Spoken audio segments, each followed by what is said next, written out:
Hey, everybody, and welcome to another episode of the TNT podcast. As always, it's Tyler Layfield, and I'm always with my co-host here, Torrez Finney. How's it going, Torrez? What's going on, Tyler? What's up, baby? Let's get it, man. We got the UFC fight card, 252, and we got our boy Blake with us. Blake, friend of the show. What's going on, Good guys? What's show, going Blake. on? Excited to be on. Appreciate you guys having me. Oh, yeah. No We're problem. good. It's always a pleasure to have you on the UFC podcast because you bring a lot of knowledge to it. That's for sure. Appreciate it. So to begin today, so I know on one of our last podcasts that we had you on, we were talking about the Mike Tyson fight coming up, and we recently had some news drop. Isn't that right, Torrez, about that? Yeah, fight? that's right. You're right about that, Tyler. Obviously, we saw that Mike Tyson and Roy Jones Jr., they postponed their fights on November 28th. I heard that they were trying to postpone it to have actually like a little crowd. I mean, this is going to be a spectacle event. It's going to be a part of the Mike Tyson Legendary Fighters League that he has now. And, I mean, he wants this to be big. So, it's obviously going to be pay-per-view. They're trying to get it in a part where, people can social distance but still come and watch. It's going to be interesting. Plus, hey, he gives more time for Nate Robinson and Jake Paul to, prep get for ready. the fight. So, I ain't gonna lie. Yes, I'm looking forward to Mike Tyson, but out of all the fights, the overall fight I'm looking forward to the most is, Jake Paul and Nate Robinson. Oh, my God. I want to see what the heck this is going to be. Yeah. Have we heard any news on that fight? I know Jake Paul's house got raided by the FBI like last week. I hope that God. that doesn't That could put have that fight affected in the jeopardy. postponement. You never know. Yeah, that is true. I didn't even think about that. It's One of the very true. Paul guys was talking about somebody wrestling him. I saw, Torres, that you went and commented something on it. Logan Paul said he would pay somebody $10,000 to anybody, an influencer, that can beat him in a wrestling match. Well, I can tell you this. If me and Logan Paul wrestle, I am 100% sure that I will beat him in a wrestling match. He gets That's smacked. how tough I am. He gets smacked. Torrez is coming for the 10K. You heard I it. am. You heard it, I Paul. would have no problem with him. I've wrestled better than him. I've seen his wrestling. Oh, my gosh. Well, there we go. You heard it here. Yeah, breaking news. Well, let's put see. us on the Tyson and Jones card. Me and Paul. Yeah, they got that. I would definitely tune in then. That's for sure. That's a great idea to have like one card with MMA, wrestling, boxing. Yeah.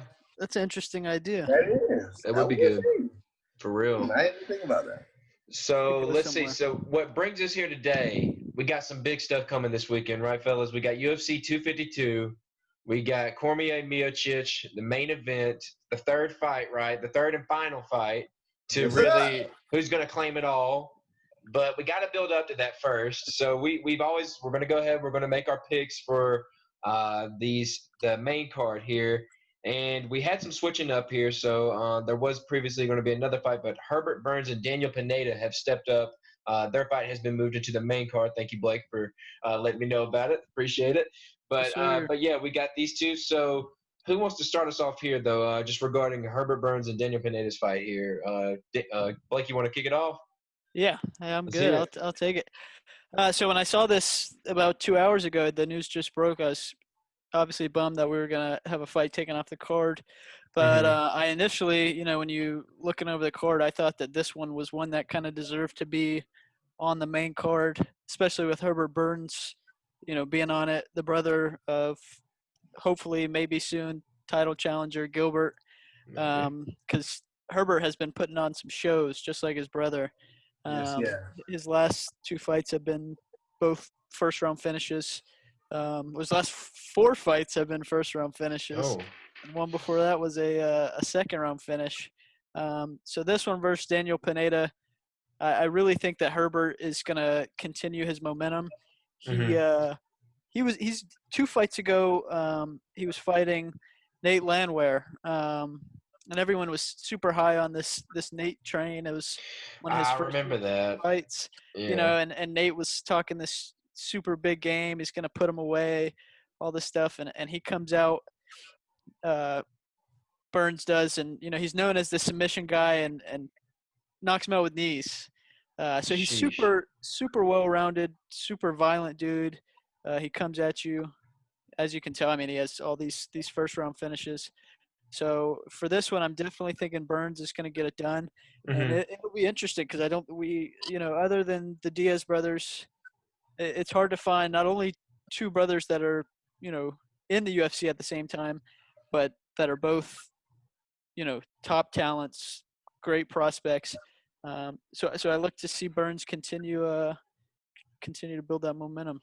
For sure. Torrez? I agree with you, Blake. I'm taking Herbert Burns in this one as well. Like you said, look at his past 4 fights. The man has dominated. Actually, his past 5 fights, and he dominated all of them. Actually, won 4 in the first round, as Blake already said. I look at Daniel Panetta. Panetta, whatever you say. Pineda. Pineda. I'm gonna Papadilla. call him Daniel. But his last 2 fights, I saw he fought no contest. He was fighting in the Professional Fighters League, which is actually a really good league overall. I really enjoy the way they do it, like a season, professional fighting season. I like that. But both his fights came to no contest. Before that, he won 4 in a row. He's been on the lower scenes of fighting right now. He was on Fury. He fought on Bellator. He had a decent run. He fought in the UFC early on. He's been in this game for a long time. So it'll be a big time thing to be able to see what Herbert Burns can do. I really respect Daniel, but I'm taking Herbert Burns in this one. I'm taking a third round. Third round. Okay. Third round. Like, did you want to pick a round here since Torres throws that in there? Yeah, I definitely will. I'm looking at a picture right now of Herbert Burns, and this dude is shredded. This dude is shredded, and I'm looking at these past finishes. I'm going first round. First round. like that. Yeah. He keeps the streak alive. Yeah, he's gonna keep that, extend it to 5. I think he'll pull off a submission. Wow. All right. So my pick here, I think we're going to round it out here. I'm going to go Burns as well. I like what he brings. I've seen him fight ever since I've been, watching. I started watching here in quarantine, and I've already seen him, I want to say twice already. So because he's been very active for the most part. So good seeing him. Like you said, really known as like a submission guy, but he caught us off guard with the knees there. But yeah, I like his chances here. He's going against somebody that's more experienced, but I really think that he has that momentum. He's on a hot streak right now, and he also has that measurables advantage that I always like to mention. So, yeah, definitely going to go Burns here. So let's see. So next fight, we've got Dodson versus Vashili. And Torrez. I had to make sure I got that right. Torrez, who you got, though, in this?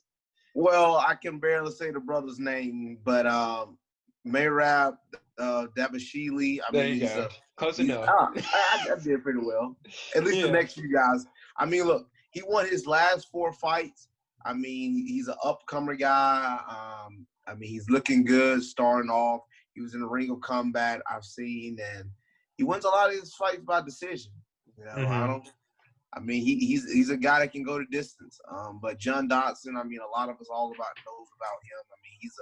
He's a beast, a magician. He has beaten some tough guys. He beat T.J. Dillashaw. He's when he went 10 rounds with Mighty Mouse. He fought some real tough guys. Went to a split decision actually against Marlon Morris, and beat Pedro Munhoz. So he don't beat some tough guys with the decision with Peter Yan. So this guy has fought some really tough fighters throughout his career, and I'm going to take him in this one. I'm taking him in this one. It might end in a decision once again, but I'll take John Dodson in this fight. Nice. All right, Blake? Yeah, so Merab, he has had, 4 wins in a row in the UFC, and he does have a loss to Ricky Simone inside the UFC, but I don't know if either of you guys have seen that fight. The ref ends the fight. Merab is in a guillotine.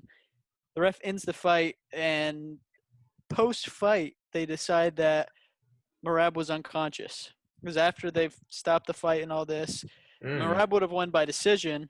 So that loss, I really it's on his record, but I don't really count that. So I really look at him as having 5 wins in a row. But with that being said, like Torrez was saying, he has a lot of decisions, and Dodson's not the guy that you want to go the full distance with. I mean, lightning fast hands. Dude has just taken on the best of the best. Munoz, Sion, Wood, Rivera. I mean, the list goes on and on. So for that reason, I really see the boxing of John Dodson being the difference maker, and with Merab's past history of not ending fights, you can't let a guy like John Dodson hang around because he's going to do bad stuff to you. Over 15 minutes, he's gonna find his opportunity. So I just see that being the difference. Okay.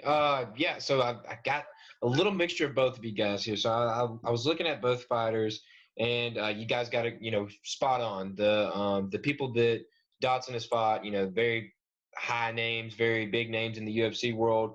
But I do think it will go the distance. I think you guys are both. I have it already written down here. I do think Vasily will be more aggressive, and I think it is going to end up going the distance. But what I think is going to be the difference here, and this could be me, I'm just going a little wild here, but I think the difference will end up being takedowns. And I think that he will get those, and that'll score him some more points with the judges if this does go the distance. And ultimately, I think that's what's going to give me this pick here. I'm going to go with the Vasily. All right. Yeah, and like I said, I don't expect this to be ended soon. If it does, and I don't know, it could be crazy, but yeah, I think this goes the full way every round, and we'll have to see how it goes. But yeah, should be a decent fight. What were we gonna say? I'm sorry. Go ahead.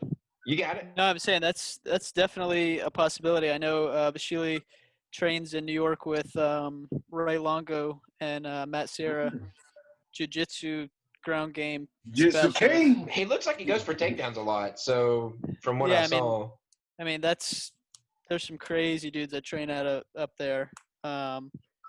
What's his name? Aljamain Sterling, I believe, trains up there. Some of these guys that train there are super well versed on the ground, so that'll definitely be something to watch.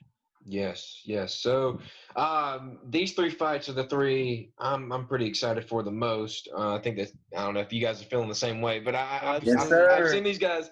So we're down to our top three here, but we got this name. Even though I haven't always been watching UFC, I've always heard this name, Junior Dos Santos. I feel like I always heard Jordan talking about this guy growing up in high school and everything.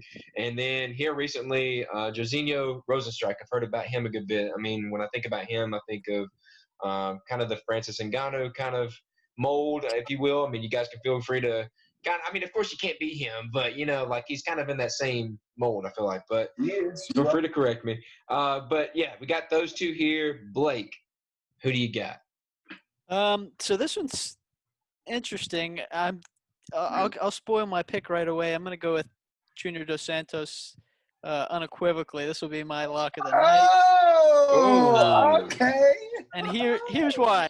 So Dos Santos has some of the best boxing this division has ever seen. I mean, he's super crisp with his hands. And when you look at the guys that he has lost to, it's Curtis Blades, his most recently. And in my opinion, Curtis Blades will eventually be the heavyweight champion of the world. I think that's just, to me, it's just a matter of time. He did lose to Francis Ngannou, and then you got Stipe, Overeem, Cain Velasquez. I mean, these guys are just top of the line. And when I look at Jairzinho, I feel like the UFC is kind of just, and maybe it's due to the lack of depth in the heavyweight division, I feel like they're just fast-tracking him a little bit too quickly. You might be right. Because he definitely has this great potential, but he went from fighting a guy like Alan Crowder to Ngannou in 3 fights. He beat Overeem. He was losing, in my opinion, 14 minutes and 57 seconds of that fight, and then knocked Overeem out as time expired, essentially. Mm-hmm. And then we I saw what. have a quick question. So you think Rozenstruik has been given some really bad opponents early on? No. I think that he has fought to the level of. He jumped. Yeah, he was fighting guys that were around his level. Boom. He jumped a huge leap to Alistair Overeem. Was getting, in my decision, he would have lost unanimous decision, but he got a knockout at the end. And then he's given Francis Ngannou in his 10th fight, 11th fight. I mean, when you knock out a guy like Alistair Overeem just like that. That's true. But I just feel like they definitely could have built him up more, slowed his pace. I think he's a great fighter, and I think he's going to be a contender in the heavyweight division for a long time. Mm-hmm. But I think there's just not yet. Yeah. I don't think he's technical enough yet, especially when you're fighting somebody like JDS, who's such a good boxer and has so much experience. But we'll see. I mean, he could knock JDS out at any moment in the fight, and that's why we watch. There's that possibility for sure. Torrez? Well, I'm have to go against the grain on this one. I'm taking Rosenstrike. And the reason why I'm taking Rosenstrike, he has something to prove. And the reason why I say that is, I'm not going to lie. Now, I did pick Ngannou to beat Rosenstrike that fight, yes. Mm-hmm. But I think, in all honesty, Rosenstrike, that was a fluke knockout. Now, the hit, the punch, I mean, yes, Ngannou has power. But if you watch that 20-second fight, Ngannou swung probably as wild. I mean, he swung like an amateur. He was just swinging for the fences because he knows his power. Mm-hmm. But and I think Rosenstrike probably tried to play that and was like, that's not going to touch me, because he started out with a leg kick and boom, he was slept. And he really didn't expect that. He didn't expect those punches to even come close to him. Now, yes, Blake made a great point. Junior Dos Santos is a much better boxer than Francis Ngannou. And yes, Junior Dos Santos is going to touch him up here and there. But I think that shot that Rosenstrike has is going to touch Junior Dos Santos at least once. If not, if it don't put him down that one time, he surely, I promise you, he will put him down that second or third time when he gets touched. Because Junior Dos Santos is a little older. You know, his head movement is not the same as it used to be. He still don't move the same a little bit. And obviously you saw that between Curtis Blade and Francis Ngannou. I mean, he got stopped early. You know, and not saying Curtis Blade's striking is not top notch, but I ain't gonna lie, I think Rosenstrike's striking is better than Curtis Blade. Curtis Blade is just better than him on the ground. So, I mean, it could be really interesting to see. You know, it's be really interesting. And you know, Junior Dos Santos, I mean, he's fought a lot of top guys, and not saying I think he's still got a little bit left in the tank. But if he loses this one, I can truly see him retiring. Okay, all right. So looks like back-to-back, this is going to be Torrez and I teaming up against Blake on this one, because I'm going to go Rosenstrike here too. I like his upside. I think he offers a lot of potential in this. I put in my notes here, he slings heat is how I'm saying it. Sure. And right now, I'm saying that he's going to continue the trend. And what I mean by continue the trend, so like you said, the first loss, I think this will be his third in a row. Dos Santos, that is. Ngannou, all right, knocking him out. Then you go to Curtis Blades, knocking him out. I think we're going to make it three in a row right here. I think that Rosenstrike, like I said before we started going this, I kind of see him in that same mold. I see the same kind of performance where he's going to end up somehow sneaking that one in and knocking him out. So I got to go with him here, though. What do y'all think about that? Yeah, I agree with you. I just feel like Rosenstrike just he feels more of like he was undefeated. He was a top fighter, 10-0, and he got stopped in 20 seconds. And I truly believe that he's a better fighter than what was shown against Ngannou. I truly believe. I think that a lot of, you said Ngannou was kind of swinging wildly, and he absolutely was. He was. And I think it was part because he believed in his power, but part because, he knew that technically he was just so much better, and I don't think he respected Jairzinho at all. That's a good one. I don't think I think that he knew I can go out here and swing as hard as I want. He knows his power. I think just he knew go for it all. Right there. Go for it all and get him out of there. And I don't think he felt there was any threat to him. More power to him. And you know what? And I'm not gonna lie. I thought Francis learned from that. Mm-hmm. Even though he knocked out Rosenstrike, I would have thought he learned from that after having that fight against Stipe, because Stipe showed him up. You can swing all wild you want to, And he did touch Stipe here and there, but Stipe just wrestled the crap out of him. And he couldn't do nothing. And then Stipe started to tag him up because his hands dropped because he tried to stop him from wrestling. So I thought Francis would have learned from swinging that wild, but, I mean, he probably see that Stipe and Cormier about to leave the scene. So, Yeah. And that's in this line.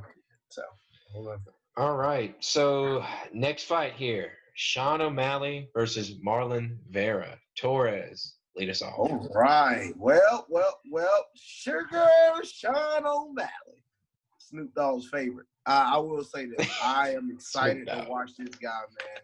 I really am. I really have a lot, and I mean a lot of confidence in this brother. This man right here he's undefeated. The Dana White Tuesday Contender Series he done, it showed that he was a top-notch guy, big-time guy. I mean, hey, he is who he say he is, and I am a big fan of him. So I'll say right now that Marlon Vera, I think they picked him up just to put him on the card because they knew it was going to be a big card. Mm-hmm. Marlon Vera lost his last fight. Now I'm not taking nothing away from him because he has beaten some top-notch guys, and he's been in the UFC for a good minute, and I respect what he do. But it's the Sean O'Malley show. In my opinion, he got that Conor in him. You know, when Conor was slowly rising in the scene, I feel that Conor-esque in Sean O'Malley. And if he wins this, especially with a first-round knockout, and after he just called it, he called it on UFC Embedded. He said, he said on UFC Embedded that he's going to knock him out in the first round. I tell you this, I agree with him.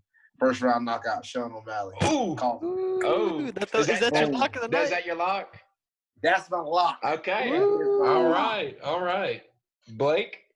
We'll see. Yeah, so, I mean, it's the Sugar Sean show right now.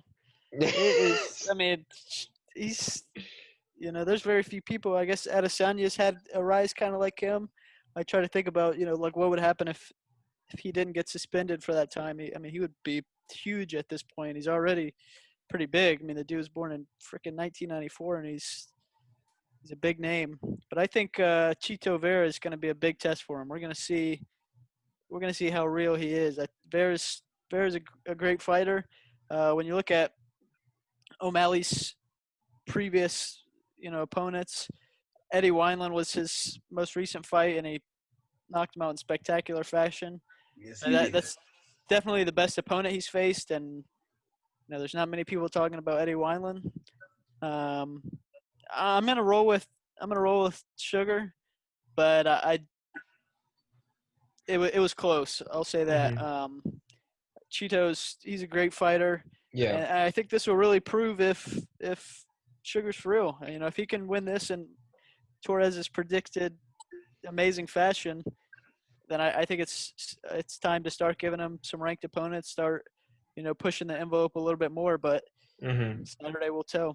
I'm not going to go first round knockout, but I do think he gets it done inside the distance. Okay. I will say this: I would be excited to see a Sean O'Malley and Cody Garbrandt fight. They've been doing a lot of trash talk. Yeah. So I would like to see you. Hey, go for it. That would be cool. So I'm going to continue the trend. It's Sugar Sean. That's where we're going to go. He's been probably, since I've been watching, y'all know I haven't been watching real long, but he's probably been one of the best fighters I've actually seen. Like that, he put on a clinic. Exciting. Yeah, that fight night that he was on the last time, it had I think that was the same night that Aljamain won. And then was it Garbrandt? Garbrandt had Garbrandt, yes. Yeah, that was a sick night, dude. And good fights. Yeah, what he showed in that fight. I mean, it wasn't real long. It was a first round knockout, right? And but he was doing kicks. I don't know, the way he was in his stance and everything. He just looked real clean, and I think that's ultimately what's going to bring him on. I've got a question real quick though. So Marlon Vera, I know. So this last fight was in May. I want to say that I watched it. It was against Yadong Song. How close of a fight was that? Do y'all remember? I know it was a decision, but do you guys remember he lost. Close? I don't really remember that fight being all that close. Okay. I couldn't remember either. But I mean, it's a different way of fighting. I mean, when you watch Sugar Sean O'Malley fight, he looks so smooth. Like I said, he truly reminds me of Conor. Like he's just smooth, relaxed, all the fluid motion of his kicks, his punches. He's comfortable. I'm really, he's very comfortable in there. Oh, yeah, and by the way, that's my lock, too. I was planning on doing that. So, yeah, lock. I'm going to go second round, though. I'm going to go second round, so I'm not going to give him the same confidence exactly. So I'm going to go second. Still sure. Luck. Why not? Luck. Why not, right? So throw it in there. I think Sean carries that same confidence and, like, smoothness inside the octagon as he does out. That's what really reminds me of Conor for me is he's so captivating, not only in the octagon, but the same outside. The way he talks, he's confident, he's flashy, he's got the rainbow hair, tattoos. He's a young guy. So I mean, if he wins in spectacular fashion, man, his stock is gonna just skyrocket. Oh yeah, he shoots up, and guess what? UFC just found him a new main eventer, and I've been saying this a lot to other people. If the longer the time that Conor McGregor does not fight, the more time you give guys like him stars to rise up. Sean O'Malley was slowly. I mean, if Conor don't come back now, Conor obviously is right now forever will be, in my opinion, right now the biggest draw in UFC. You got guys starting to make that climb. I mean, you got guys like Sean O'Malley. I mean, you got guys like Israel Adesanya. I mean, guys are starting to make that climb. So yeah, Dana White he's not going to sit around and cry that Conor's not fighting. They got plenty of people that are flashy, waiting to replace him as the face. Jorge Masvidal. I mean, you got guys on top of each other. And that's why I think that if he wins, in a crazy fashion, or it's a great fight and he wins, you see guys that are super popular and they maybe haven't fought, the best guys, but it's the popular guys that are going to get the opportunities because that's what's going to, that's going to sell. Hey, if it makes sense, it makes sense. So you got to go with it.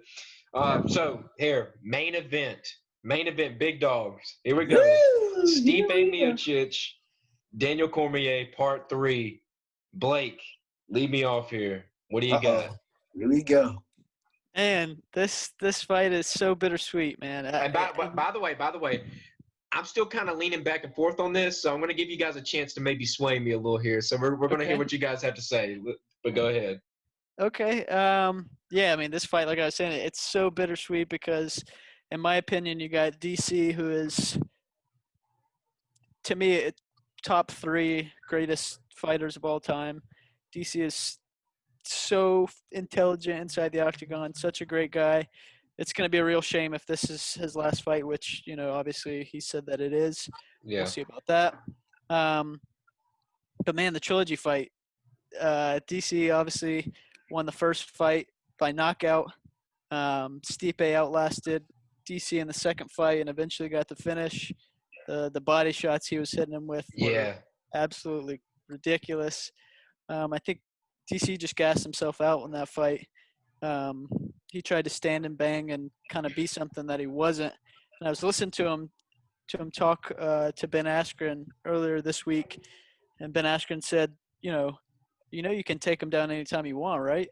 And DC was like, that's my plan. He's definitely going to implement more wrestling, and the longer he can drag that fight on, the better it is for DC. But then you got Stipe, man. Stipe is so clean. He's so technical, great boxer. And in that Ngannou fight, we saw that he has great wrestling. So it's not like it's going to be a walk in the park for DC. But if DC can implement more takedowns, I think DC is going to get it done. DC's just a dog, man. He doesn't, he always – I just see him get it done, man. It's hard to put it into words, but sometimes you got a feeling when you got two guys that are so equally matched. You kind of just got to go with your gut and what you feel is right, and that's what I feel about DC in this fight. I think he's going to get it done and retire, and thankfully we still have him around in the booth. So he'll still be around the sport, but as far as his fighting career, this will probably be it. I think he goes out on top. Do you have a round prediction? I don't, and I only don't because I think we're going to see a really good mix of wrestling, scrambling, transitions, but we're also going to see, a technical striking because I feel like we saw that in the first two. Yeah. So it's really hard to call whether it'll be more on the ground, more stand up. Yeah. If I had to, I'm going to say DC in the third. Wow. Okay. All right. Torrez. Let's hear it, man. All right. Well, let me just tell you this. The fight is already in itself is built up. You got Stipe Miocic versus Daniel Cormier. Fight number 3. Let's just start off from the beginning. The first fight ended in the first round. First round knockout by DC. DC wasn't even looking to fight Stipe. He was looking to fight Brock Lesnar. But Brock Lesnar, that fight didn't happen. Bang, they fight a second time. It looked like DC was on the way to winning the fight. And then out of nowhere, Miocic hit him with 3 straight body shots. Back to back to back, and then boom, boom, boom, up in the headshot. Boom, he went to sleep. I'm telling you, this is what is so exciting. Both fights ended in a knockout, the first 2. Then both fights is for the title. Then number 3, both of these guys are legends, Hall of Famers. Both right now they're 1 and 2 as the greatest heavyweight of all time, and the winner, in my opinion, will be the greatest heavyweight of all time. Oh, absolutely, it's a legacy. So yes, you fight for your legacy, you fight for the greatest of all time, you fight for the title, and it's your last fight. You can't play. This you is can't crazy. Make this up. You can't write any better. No. You can't. Oh my gosh, No. man. Oh my gosh. So I'm so excited. I'm just like a kid in the freaking candy shop right now. But man, when I look at it, I look at Daniel Cormier and how he's good in the clinch. Did he ever use his wrestling much? No, he did not. Yes, and like he said, Ben Askren said it himself. He can take him down anytime he wants. And I think I could be wrong. There's only been 2 people to take down Daniel Cormier in UFC. That's John Jones. I mean, who hasn't he taken down? Yes, yeah. And then Stipe Miocic. Them the only 2. And to be able to see that, we know of Miocic's boxing. We know of his striking game. And he's not, I mean, neither one of these guys are big-time guys in using leg kicks. Cormier, they both will do it. But I don't think I'm going to see many. I think I'm going to see a brawl. Yeah. Plus, think about this. Smaller cage. Stipe won't be able to run around too much. You know, he likes to fight, open a little bit or move around the cage. Mm-hmm. That won't be a big-time thing. Cormier loves fighting in the clinch. He likes to get dirty. They call it dirty boxing with him. He loves to get up close. Sometimes he takes some on the chin to give you those few uppercuts. He likes that.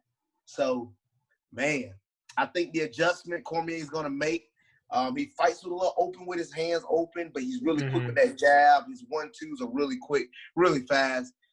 I'm taking Daniel Cormier in this one, man. And I don't know if you will ever see a fight.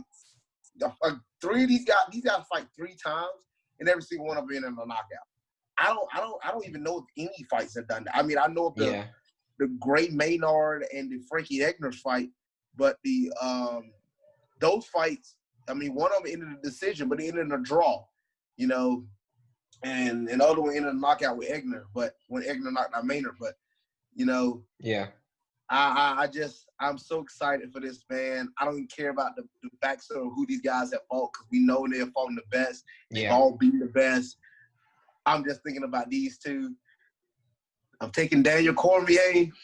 Daniel Cormier avenges this fight. I don't think Stipe go out easily because as I said, Stipe said this might be his last. So I'm taking a Daniel Cormier. I don't know. I'm gonna say TKO 4th round. Oh, okay. All right. TKO 4th round. Daniel All Cormier. right. So on to my pick right here, but obviously I'm not as emotionally attached as to these guys as you guys are, because y'all grown up watching these guys. I can already see the emotions coming out, especially Blake up here. At least he gets to be with us, you know, as a commentator. You know what I'm saying? Like, Favorite on the sport, DC, we love you. Yeah, that's what I'm saying. Like, hey, he's the daddest man on the planet. There you go. He is. There you go. And I just know that you guys, like, I feel like, you know, this would be like the perfect ending to it. And when I was going through and looking, obviously, you know, both guys are good. You know, it's not, you can't really draw. It's about as even as it gets in the ratings and in anything, and or in the Vegas odds and all. So it was really tough. I was watching it. I watched the fight like you guys saw. We're saying that The body hits toward the end of that fight. That's what kind of really did. They were both wore out. Daniel was still swinging. He was popping his head, popping Miocic in the face, but those body shots just added up at the end there, and ultimately are what did it. I was starting to lean toward Miocic. I like the little jig he did after he won. I don't know. I just thought that was really funny. So I was about to pick him just because of that. I ain't gonna lie. So, but no, I'm gonna have to go with the good guy. I don't know. I feel like I'm gonna have to go. I feel like right now, Daniel Cormier, y'all talked me into it, and I really like the pick there. I like him finishing off on top, and really how I kind of thought about is who's going to show up, who's going to be the dog, who's going to lay it all out there. And from the way you guys talk about Cormier, I think he just might be that guy. He's talking about ending it, laying everything out there in the cage. Just see, what I'm saying? He's going to put it all out there, and I think that's what's going to end up winning it. So I got Daniel Cormier. I'm going to go I want to be a little different, but how about TKO round 5? Because I know it ain't gonna be no. Okay. No, you know what I'm saying? I don't think it's gonna end early. These guys are both experienced. Yeah. But yeah. So we got 3, 4, and 5. 3, 4, 5. 3, 4, 5. 3, 4, 5. I'm gonna tell you this: if you take away, I'd say this: if you take away the knockouts in both fights, take away the knockout in the last fight, take away the knockout in the first fight. Just look at nothing but the rounds. Daniel Cormier dominated majority of those fights from top to bottom. I mean, yes, Stipe made that adjustment, but I think overall as a fighter, I think Daniel Cormier is just that much better than Stipe.